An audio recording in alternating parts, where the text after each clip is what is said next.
نحمدہ و نصلی علی رسولہ الکریم۔ پاکستان ایک عظیم نعمت ہے، تحفہ خداوندی ہے۔ 14 اگست 1947 بمطابق 27 رمضان المبارک 1366 ہجری کو یہ مقدس ملک مارز وجود میں آیا۔ اس پر اللہ کا جتنا شکر ادا کیا جائے کم ہے۔ آزادی کی قدر ان سے پوچھئے جو آج قبروں میں ہیں، جنہوں نے اس آزادی کی قیمت چکائی ہے،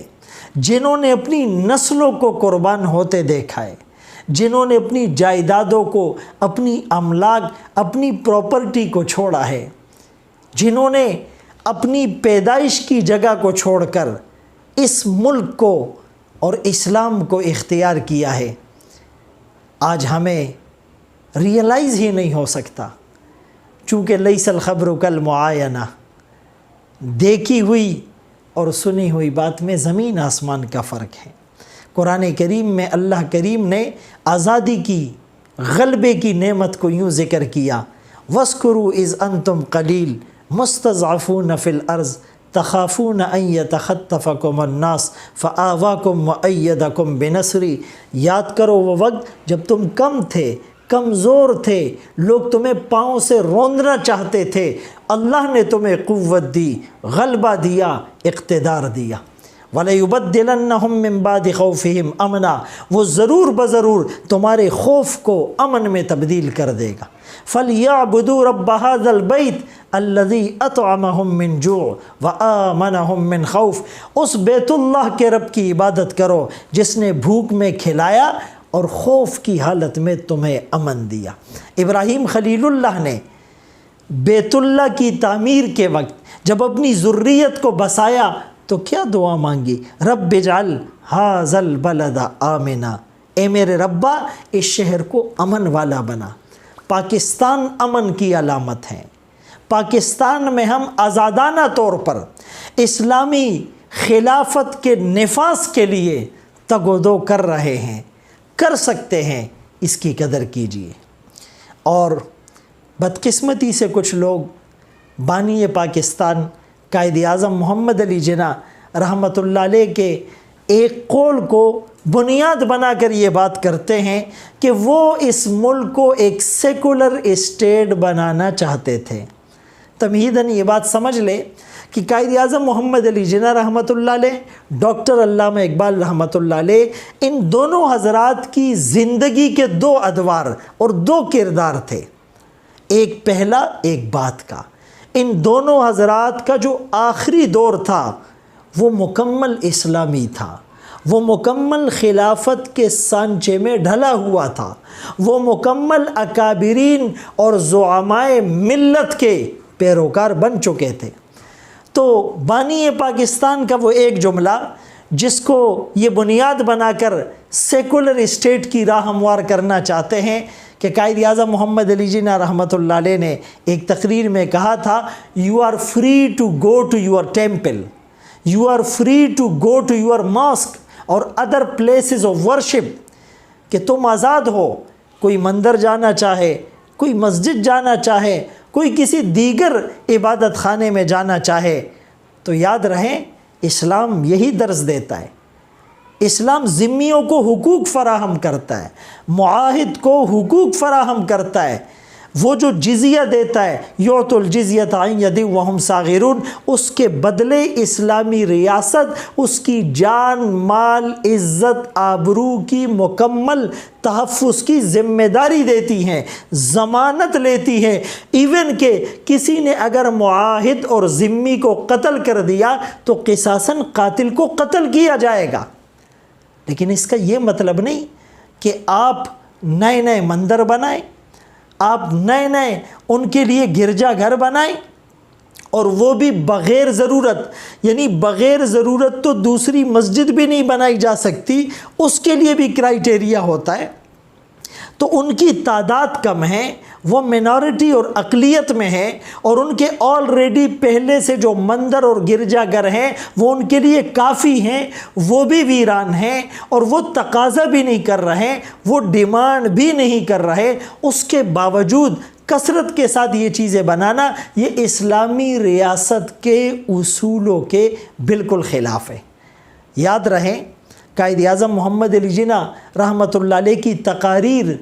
کہ وہ اسٹیٹمنٹ اور جملے ان کو نظر نہیں آتے کہ 11 جنوری 1938 کو بہار ریلوے اسٹیشن پر انہوں نے ایک خطاب کیا، اور اس کا ریفرنس ایک کتاب ہے، Quaid Azam speaks his vision of Pakistan. اس میں یہ جملہ کہا، پاکستان کے جھنڈے کو لہرا کر کہا، this flag is the flag of Islam. 22 نومبر 1938 کو یہ جملہ کہا کہ اسلام کا قانون دنیا کا بہترین قانون ہے، اور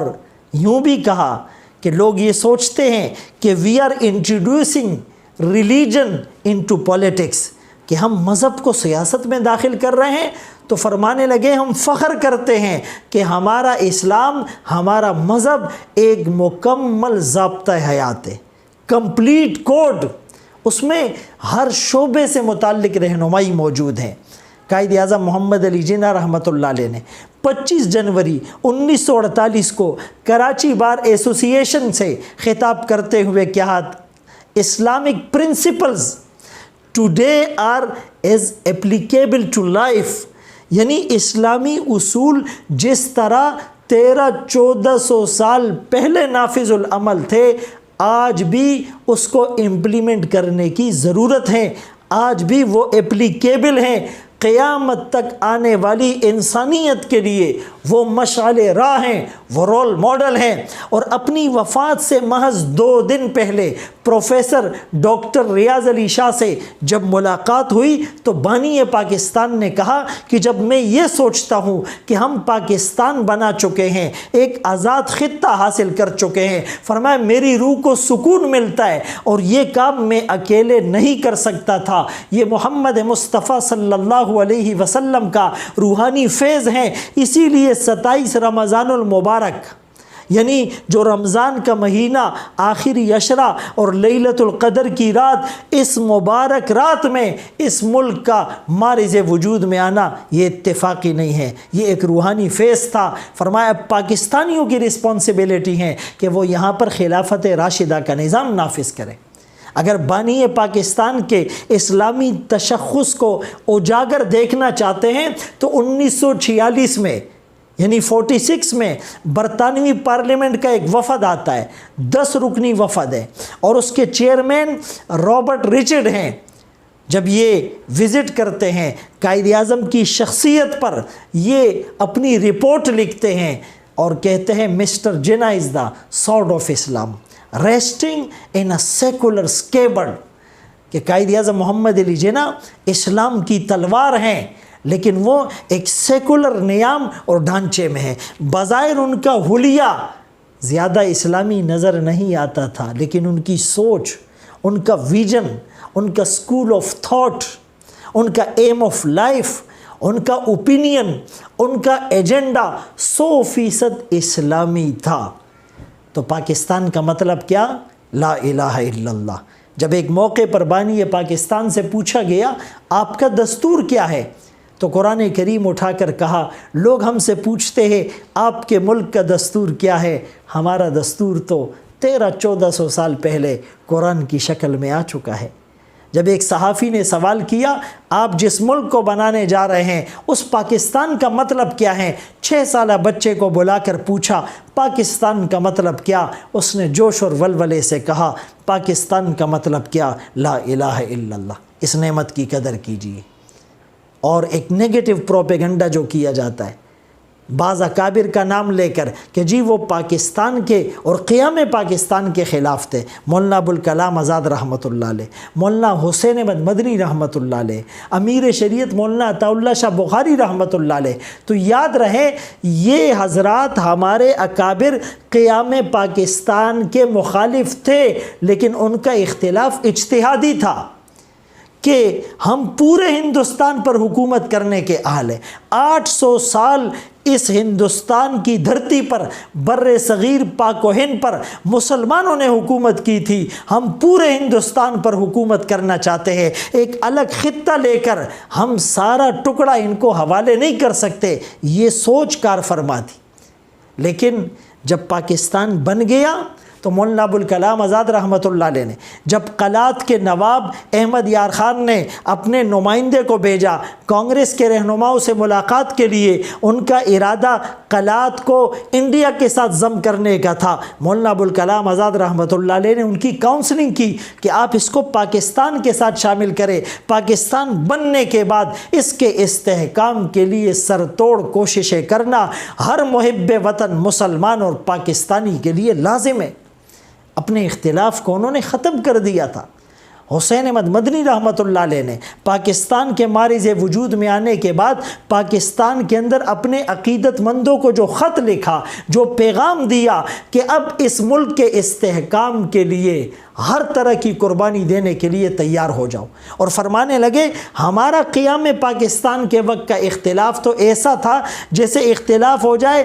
کسی علاقے میں کچھ لوگوں کے درمیان کہ جی مسجد یہاں بننی چاہیے یا وہاں بننی چاہیے، مسجد کا نقشہ ایسا ہونا چاہیے یا ویسا ہونا چاہیے، اس کے ڈیزائن میں، اس کے سٹرکچر میں، اس کے مقام پر اختلاف ہوتا ہے، لیکن جب مسجد بن جاتی ہے تو پھر وہ اختلاف کرنے والے بھی اپنے اختلاف کو ختم کر دیتے ہیں، پھر وہ سب کی مشترکہ مسجد ہوتی ہے، پھر اس کے تقدس اور احترام کا خیال رکھنا سب کی مشترکہ ذمہ داری ہوتی ہے۔ تو اسی طرح یہ پاک ملک جب مارز وجود میں آ گیا، اب اس کی مخالفت کسی نے نہ کی اور نہ کرنے کا حق ہے۔ امیر شریعت عطا اللہ شاہ بخاری رحمۃ اللہ علیہ نے پاکستان بننے کے بعد 1949 میں دہلی دروازہ لاہور میں اپنی جماعت مجلس احرار کا ایک جلسہ مقرر کیا، ایک کانفرنس کا انعقاد کیا، اس کا نام دفاع پاکستان تھا، استحکام پاکستان کے لیے اس میں تقاریر ہوئی تھی۔ لہٰذا پاکستان ہمارا ملک ہے، ہم محب وطن پاکستانی ہیں، لیکن اس نعمت کی قدر